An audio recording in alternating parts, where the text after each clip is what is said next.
200টা JCP লৈ চৰকাৰে উচ্ছেদ অভিযান আৰম্ভ কৰিছে আৰু তাতে আমি দেখিবলৈ পাইছোঁ যে পুলিচ প্ৰশাসনক লৈ তেওঁলোকে মানে চাহ শ্ৰমিকক মোকাবিলা কৰাৰ কাৰণে বা চাহ শ্ৰমিকৰ যোনটো মাত তেওঁলোকৰ কণ্ঠ ৰোধ কৰাৰ স্বাৰ্থত তেওঁলোকে মানে দলুচা চাহ বাগিচা উচ্ছেদ কৰিবলৈ আৰম্ভ কৰিছে।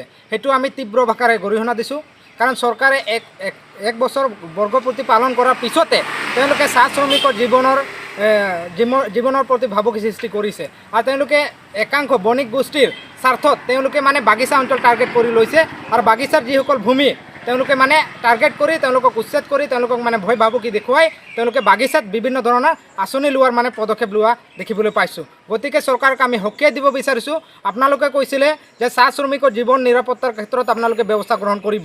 আজি ক'ত গ'ল আপোনালোকৰ প্ৰতিশ্ৰুতি? আপোনালোকে দুবাৰকৈ কাৰ্যভাৰ গ্ৰহণ কৰিলে বিজেপি চৰকাৰে, কিন্তু আজি ক'ত গ'ল আপোনালোকৰ প্ৰতিশ্ৰুতি, আপোনালোকৰ চাহ শ্ৰমিকৰ প্ৰতি দৰদী? সেইকাৰণে আমি যিসকল গাদীত বহি থকা আমাৰ আদিবাসী জনগোষ্ঠীৰ মানে চাহ শ্ৰমিকৰ নাম লৈ ৰাজনীতি কৰা ব্যক্তিসকলকো সকীয়াই দিব বিচাৰিছোঁ যে সঁচাকৈ আপোনালোকে যদি চাহ শ্ৰমিকৰ দৰদী তেতিয়াহ'লে অতি শীঘ্ৰে মাতক আৰু এই কাৰ্য বন্ধ কৰাৰ কাৰণে আমি চৰকাৰক আহ্বান জনাইছোঁ। কাৰণ চাহ শ্ৰমিকৰ ভৱিষ্যত নিৰাপত্তাৰ ক্ষেত্ৰত আপোনালোকে ভাবুকি সৃষ্টি কৰিছে আৰু আজিৰ তাৰিখতো চাহ শ্ৰমিকৰ প্ৰতি আপোনালোকৰ যোনটো নেকি দৰদী বুলি কয় সেই দৰদী কিন্তু আমি দেখিবলৈ পোৱা নাই।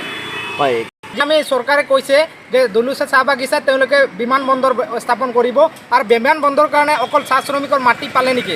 চাহ শ্ৰমিক যিসকল নেকি ইমান পৰিয়ালে তাতে জীৱন যাপন কৰি জীয়াই আছিলে তেওঁলোকৰ ভৱিষ্যতৰ প্ৰতি তেওঁলোকে কোনো ধৰণৰ ব্যৱস্থা গ্ৰহণ নকৰি নিৰাপত্তা প্ৰদান নকৰি কিয় তেওঁলোকে চাহ বাগিচা উচ্ছেদ কৰিব লগা হ'ল?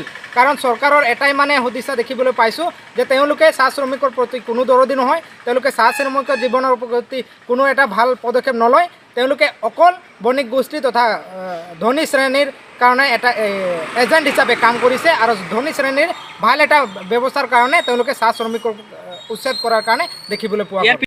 আজি আমি যিসকল বাগিচাত মানে কাম কৰা চাহ শ্ৰমিকসকলক গোটেই অসমৰ যিসকল বাগিচাত কাম কৰা আমাৰ মা দেউতাসকলক আমি আহ্বান জনাব বিচাৰিছোঁ যে সকলো বাগিচাত আমি সজাগ হ'ব লাগিব, সকলো বাগিচাতে আমাৰ প্ৰতিবাদ হ'ব লাগিব আৰু বিভিন্ন দল সংগঠনে আমি শীঘ্ৰে প্ৰতিবাদৰ কাৰণে ব্যৱস্থা গ্ৰহণ কৰিম। কাৰণ বাগিচা অঞ্চলত এনেকুৱা ধৰণে অনৈতিক কাৰ্যকলাপ বা বিভিন্ন ধৰণৰ উন্নয়নমূলক কামক লৈ বাগিচা উচ্ছেদ কৰাটো কেতিয়া মানে আমি সহ্য নকৰোঁ। এইটো অতি শীঘ্ৰে বিৰোধ কৰা হ'ব আৰু অতি শীঘ্ৰে আমি জংগী প্ৰতিবাদ কৰাৰ কাৰণে আমি বাধ্য হ'ম।